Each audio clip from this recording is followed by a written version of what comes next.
रोगी का उपचार कैसा करना चाहिए? चरक संहिता में क्या कहा है? रोगी का उपचार ऐसा करना चाहिए जैसे ये मेरा परिजन है, ये मेरा स्वजन है, मेरे माता पिता हैं, बड़े हैं तो, छोटे हैं तो ये मेरे भाई बंधु हैं, और छोटे बच्चे हैं तो ये मेरे ही बच्चे हैं। ऐसा मान करके जब हम रोगी का उपचार करेंगे और सब पक्षों से चिंतन करेंगे तो कोई रोग बच नहीं सकता। तो चाहे थायराइड के कारण से तो उसको कपालभाति उज्जाई पूरी मात्रा में करवाइए, थायराइड का पॉइंट दबाइए। दवाइयों के कारण से तो उसकी दवाइयां बंद कीजिए और उसको नेचर पर लेकर के आइए। वो लोग दवाइयां खा खा करके मोटे हो रहे हैं, उनके खान पान आदि को ठीक कीजिए। ये बड़े कारण है मोटापा। तो मोटापा का जो बड़ा कारण है, एक जेनेटिक जो मोटे तौर पर, एक थायराइड की प्रॉब्लम, तीसरा शारीरिक श्रम न करना, योग जीवन पद्धति में न होना, और ज्यादा खाने आदि की आदत, गलत जो है wrong food habits, unscientific food, heavy food, preserve food, Coco Cola, Pepsi, burger, pizza, फिर मांसाहार, ये सब चीज। फिर मोटापा के लिए और क्या क्या चीजों को कर सकते हैं अतिरिक्त रूप में? एक तो ये सब चीजों को किया तो इसी से बहुत चीजें ठीक हो जाएंगी। लौकी का जूस पिएंगे और अश्वगंधा के पत्ते आदि खाएंगे, हाँ, कार्बोहाइड्रेट कम कर देंगे। बहुत जल्दी इसमें रिजल्ट आना है तो, शीघ्रता पूर्वक रिजल्ट आना है तो क्या करें? कुछ कहते हैं जी तुरंत कम कर दो जी। अब तो 1 महीने बाद बेटी की शादी तय हो गई है, बाबा जी अभी तो 15 किलो वजन कम करना है, 1 महीने में 20 किलो वजन कम करना है, बताओ क्या करें? चलो हम कर देते हैं। 1 महीना बेटी का खाना बंद, तो क्या खाएगी? मूंग की दाल का पानी पी सकती है, सलाद खा सकती है, वाटरमेलन खा सकती है, लौकी का जूस पी सकती है, थोड़ा चेंज करने के लिए अनार खा सकती है, थोड़ी मात्रा में सेव ले सकती है। तो खाने के लिए तो बहुत मिल गया। अंकुरित मूंग, जो बिल्कुल बड़े बड़े अंकुर फूट आते हैं ना जिसमें, वो खा सकती है। चावल, रोटी, अन्न जो है उसको अवॉइड कर दे। कार्बोहाइड्रेट, क्योंकि चावलों में ज्यादा कार्बोहाइड्रेट होता है, गेहूं में इससे थोड़ा कम होता है। लो कार्बोहाइड्रेट डाइट। तो कुछ दिनों के लिए अनाज बंदी कर दो ना, इतनी खाने के लिए कम चीजें हैं क्या? बहुत हो गई खाने के लिए। जब भूख लगे वाटरमेलन खिला दो, जब भूख लगी ककड़ी खिला दो, खीरा खिला दो, टमाटर खिला दो, टमाटर का सूप पिला दो, लौकी का सूप पिला दो, लौकी का जूस पिला दो, बहुत है खाने के लिए। तो 1 महीने तक अनाज बंद। अब 1 महीने तक अश्वगंधा के पत्ते खाने हैं, 7 दिन खिलाओ, फिर बंद कर दो, फिर 7 दिन खिला दो, और यदि लगातार भी खा सकती है तो 1 महीने में 15 से 20 किलो वजन कम हो जाएगा। योगाभ्यास करवाओ 1 महीने के अंदर। इससे बढ़िया और चीज क्या हो सकती है? चाहे जेनेटिक रीजन से है मोटापा, चाहे थायराइड के कारण से मोटापा, चाहे गलत फूड हैबिट्स के कारण से है मोटापा, चाहे ड्रग्स के कारण से मोटापा हुआ है, ऑपरेशन के बाद में मोटापा हुआ है, किसी भी कारण से किसी को भी मोटापा हुआ है, जल्दी रिजल्ट चाहिए तो शॉर्टकट कहीं पर नहीं है, मेहनत तो करनी पड़ेगी मोटापा के लिए। नमक बंद करना बहुत बड़ा फैक्टर है। मीठा बंद करना, मीठा अपने आप में उतना ही नुकसानप्रद है। 1 चम्मच शुगर और 1 चम्मच घी दोनों बराबर काम करते हैं मोटापा वालों के लिए, क्योंकि शुगर में कार्बोहाइड्रेट बहुत हाई लेवल का होता है, उसमें वो भी फैट बन जाता है, अंदर जाकर के फैट में कन्वर्ट हो जाता है, और फैट तो फैट में कन्वर्ट होता ही होता है। एक्सेस फैट डिपॉजिट होता जाएगा यदि आप शारीरिक मेहनत नहीं करेंगे। तो मीठा भी उतना ही खतरनाक है। इसलिए मोटापा वाले कोशिश तो ये करें कि चाय भी छोड़ दें तो अच्छा है। चाय के नाम पर जितने भी रिसर्च हुए ग्रीन टी के ऊपर हुए, और पूरी दुनिया में 99% ग्रीन टी नहीं पी जाती है। टी को फर्मेंटेशन करके उसको काला कर दिया जाता है, सड़ा करके, और फिर उसमें केमिकल रिएक्शन होकर वो जहर हो जाती है। तो चाय के नाम पर रिसर्च हुआ ग्रीन टी के ऊपर, और पीते हैं काली चाय, ब्लैक टी। ग्रीन टी के ऊपर रिसर्च किया, ब्लैक टी पीते हैं, और पीते समय वो रेड टी हो जाती है। तो ग्रीन को तुमने ब्लैक किया, ब्लैक से फिर रेड किया। पूरी दुनिया में चाय पीते हैं तो लोग पानी को उबालते हैं और ऊपर से उसमें चाय डालते हैं, ऐसे ड्रिप करते हैं और उसमें 2 मिनट उसको रखने के बाद उसको छानते हैं और ऊपर से उसमें थोड़ा सा शुगर या मिल्क थोड़ा सा ऊपर से मिलाते हैं। हमारे यहाँ क्या करते हैं, चाय, पानी, दूध, चीनी सब डाल के फिर उबाल देते हैं। 5 उबाल आने चाहिए तब कड़क चाय बनेगी। चाय बना के पीते हैं तो बीमार तो होंगे।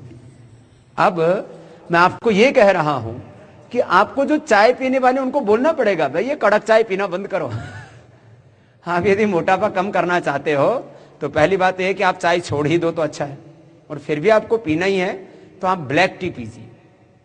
ब्लैक टी मतलब पानी को उबालो और उसमें थोड़ी देर, या तो दिव्य पेय का विकल्प दीजिए उनको। आजकल तो स्लिम टी आ गई है, तो उनको बोलो आप दिव्य पेय पियो और उसमें ये अश्वगंधा के पत्ते और डाल दो। आप किसी को फैट कम करना है तो क्या बताएं, फैट और कोलेस्ट्रॉल दोनों कम करता है ये दालचीनी। मीठी मीठी होती है खाने में। दालचीनी, अदरक, अदरक भी फैट को कम करता है। सौंठ और अदरक दोनों ही मेदोहर है। दालचीनी, अदरक या सौंठ, थोड़ी सी तुलसी, थोड़ा काली मिर्च, ये भी ब्रिंघण है, फैट को कम करता है। काली मिर्च भी, जितनी भी गर्म चीजें फैट को कम करेंगी। और अश्वगंधा के पत्ते भले चाय में डाल के उबाल लो, ताजा पत्ते, और उसको फिर निचोड़ लो अच्छे से, उनका रस भी निकल जाए। तो बोले ये चाय पियो, चाय आपको फैट कम करना है। वो चाय मत पियो जो बाजार वाले पी रहे हो, बड़ा जबरदस्त रिजल्ट आएगा। फिर डिमांड आएगी, बोले बाबा जी आप स्लिम टी आप भी बनाए दो ना। तो ये जो अपनी भी चाय है इसके अंदर भी अर्जुन की छाल है और इसमें भी ये दालचीनी है, सब चीजें हैं, तुलसी है, ये सब चीजें हैं इसके अंदर। हो सकता है कुछ दिनों में स्लिम टी भी बनानी पड़े, बहुत मोटे हो रहे हैं लोग। तो मैं बोल रहा था नमक बंद करने का बड़ा असर पड़ेगा, मीठा बंद करने का बड़ा असर पड़ेगा, घी चिकनाई बंद करने का बड़ा असर पड़ेगा। फिर उनको दूध और दही कम फैट वाला लेना चाहिए। प्रोटीन तो चाहिए ना बॉडी के लिए। देखो प्रोटीन से फैट नहीं बढ़ेगा, दाल खाएंगे तो फैट नहीं बढ़ेगा, चावल खाएंगे तो फैट बढ़ेगा। दाल में प्रोटीन है जो कि मसल्स के लिए जरूरी है। हार्मलेस फैट लॉस करना है। अब हार्मलेस फैट लॉस करने के लिए क्या होगा, आपको प्रोटीन तो देना पड़ेगा उसको डाइट में। प्रोटीन के नाम पर अंडे संडे नहीं खाना। उसको बोलो कम फैट वाला दूध पियो, दही लो कम फैट वाला, लो फैट वाला दही, छाछ, पनीर, दूध लो फैट वाला अब तो मिलता है। प्रोटीन चाहिए, प्रोटीन से मसल्स बनते हैं, फैट को बढ़ाता है। और एक्सेस प्रोटीन भी नहीं चाहिए। आपने सुना होगा पिछले दिनों एक बहुत बड़ा क्रेज चला, प्रोटीन डाइट। लोगों ने खाना बंद कर दिया, प्रोटीन ही लेने लग गए। डाइट में प्रोटीन शीशियों में आने लग गया था। लोग फिर कुछ मशरूम खाते थे, दालें खाते थे, या प्रोटीन डाइट के नाम पर अंडे खाने लग गए कुछ लोग। फिर प्रोटीन डाइट के नाम पर डाइट भी आने लग गई, बोतल बंद, और जो है ये सब गड़बड़ चला। लेकिन अब फिर बंद हो गया, उसके भी नुकसान है। केवल हमको प्रोटीन नहीं चाहिए, हमको minerals, vitamin, nutrients, micro nutrients सब कुछ चाहिए।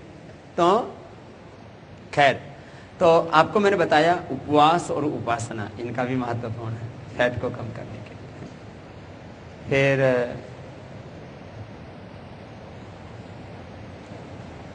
खाने का एक रोल है ही, और एक्सरसाइज का बहुत बड़ा रोल है। जो एक्सरसाइज फैट कम करने के लिए हम 10 व्यायाम बताते हैं, वो 50-50 बार यदि कर ले तो कोई कितना ही मोटा हो, 3 से 4 महीने में व्यक्ति 40 से 50 किलो वेट अपना कम कर सकता है, 3 से 4 महीने में। फिर और अतिरिक्त चीजें क्या कर सकता है? अतिरिक्त उपचार में गोमूत्र, सुबह सुबह खाली पेट, फैट को कम करने के लिए, डायबिटीज को कंट्रोल करने के लिए, कैंसर के लिए, बॉडी को डिटॉक्स करने के लिए हमने ये साइंटिफिक रिसर्च कर चुके हैं इसके ऊपर। एक वाइट कलर का इसमें से केमिकल अलग कर लिया है हमने, जिससे तुरंत मोटापा कम होता है, तुरंत शुगर कम होता है। और एक अलग और तत्व, इसका तत्व अलग कर लिया है। इसके अलग अलग इंग्रेडिएंट्स हैं, अलग अलग इसमें रसायन हैं, उनको हमने अलग अलग करके देखा है। इसमें इस धरती पर जो कुछ है सब कुछ गोमूत्र में है, सोना से लेकर के सारे मेटल्स, सारे मिनरल्स, सारे विटामिन्स और सारी औषधीय शक्ति गोमूत्र में है। इसलिए गोमूत्र औषधि है, अमृत है। गोदुग्ध अमृत है, दूध दूध नहीं है वो मात्र, इतना बड़ा है उसके। तो गोमूत्र पीने मात्र से 3 से 5 किलो का 1 महीने में फर्क पड़ जाता है। 3 से 5 चम्मच सुबह गर्म पानी में इसको पिला दिया जाता है। कोई दोनों टाइम पिए तो शाम को भी पी सकता है। फिर मोटापा कम करने के लिए मेदोहरबटी का बड़ा योगदान है। मेदोहरबटी सुबह खाली पेट ले सकते हैं 2 गोली, और दोपहर शाम खाने के बाद 1 या 2 गोली ले सकते हैं मेदोहरबटी। और किसी को वाटर टेंशन ज़्यादा है तो उसको गोखरू पुनर्नवा का काढ़ा भी पिला सकते हैं, वाटर टेंशन ज़्यादा है तो, क्योंकि किडनी फंक्शन का भी नॉर्मल करना जरूरी है। जैसे आप देख रहे हैं इसका वेट कम नहीं हो रहा, भाई मेदोहरबटी भी दे दी, सारे खान पान की सावधानी भी बता दी, तो फिर उसको अलग अलग करना पड़ेगा। उसको पुनर्नवादी मंडूर देना पड़ सकता है। पुनर्नवादी मंडूर से लीवर के फंक्शन बहुत जल्दी अच्छे होते हैं, हमने इसका बहुत प्रयोग किया है। हीमोग्लोबिन तुरंत बढ़ता है, फैट को कम करने में मदद करता है, क्योंकि लीवर, किडनी और थायराइड के फंक्शन गड़बड़ होने से ही मोटापा मेनली बढ़ता है। यदि आपका मेटाबॉलिज्म बॉडी का अच्छा है, आपकी जठराग्नि ठीक है, आपकी शरीर की अग्नि ठीक है, तो आपको मोटापा नहीं हो सकता। अब मैं उल्टा उदाहरण देता हूं। किसी मोटे आदमी को आप 5 चम्मच शुगर खिलाइए, उसका 100 ग्राम वजन बढ़ा मिलेगा अगले दिन। 5 चम्मच चीनी खाने से। हमको 1 किलो गुड़ खिला दीजिए, 2 किलो दूध पिला दीजिए, हमारा 1 ग्राम भी नहीं बढ़ा मिलेगा।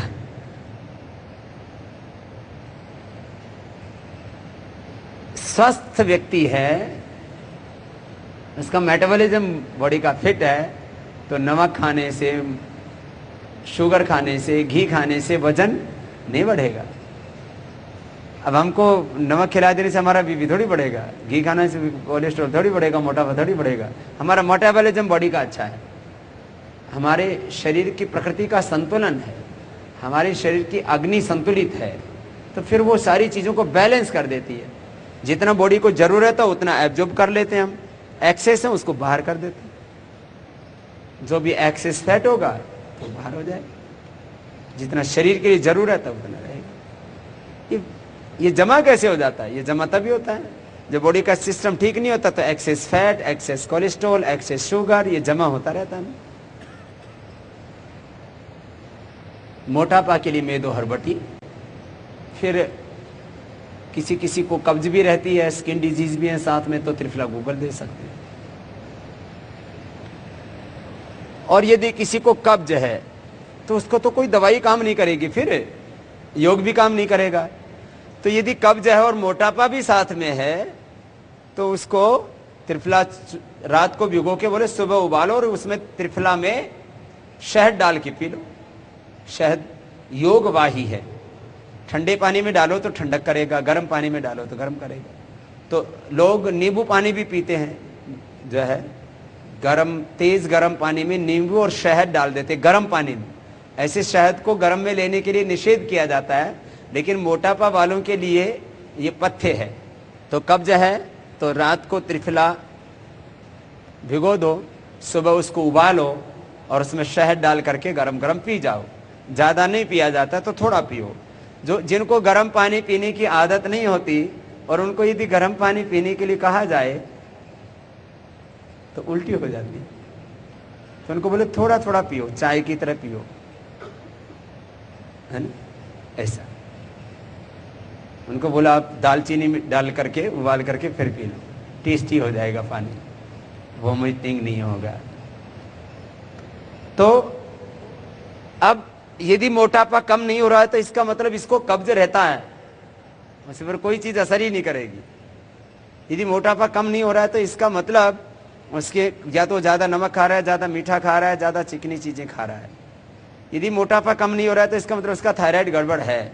तो उसके लिए कपालभाति और बढ़ा दो, उज्जाई उसको बढ़ा दो, 11 से 21 बार तक कर सकते हो, ये पॉइंट दबा दो। यदि मोटापा कम नहीं हो रहा है इसका मतलब जो है वो सारी चीजों को ठीक से फॉलो नहीं कर रहा है, तो उसको लौकी का जूस पिलाओ। कब्ज को दूर करने के लिए लौकी का जूस और नाशपाती का जूस बहुत अच्छा होता है, दोनों ही। नाशपाती हार्ड वाली होती है, जैसे बग्गू गोसा आता है, नाशपाती बहुत अच्छा है। तो मेदो हरबटी और किसी को वाटर टेंशन बहुत ज़्यादा है, सूजन बहुत ज़्यादा है और वजन भी ज़्यादा है तो उसको सर्वकल्प क्वाथ पिला सकते हैं। सर्वकल्प क्वाथ में भूमि आंवला, पुनर्नवा, मकोई। मकोई शोथ को कम करने में बहुत बड़ी भूमिका निभाती है। पुनर्नवा शोथ को कम करने में तुरंत काम करता है और गोखरू भी शोथ को भी कम कर देता है और मूत्रल है। तो जिनको सूजन है उनके लिए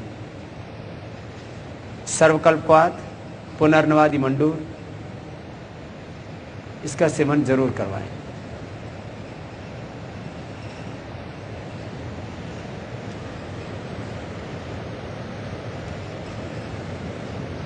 किसी भी ऑपरेशन के 4 से 6 महीने बाद कपालभाति शुरू किया जाता है।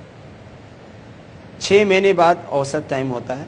किसी किसी का शरीर नाजुक होता है तो उसको 8 महीने भी लग जाते रिकवर होने में, नहीं तो 2 महीने से 3-4 महीने में सबके टाँके आदि भर जाते हैं, घाव आदि भर जाते हैं। 4 महीने के बाद बहुत हल्का हल्का शुरू कर सकते हैं, 6 महीने बाद ठीक से कर सकते हैं और 8 महीने के बाद तो अच्छी तरह से कपालभाति करवाया जा सकता है।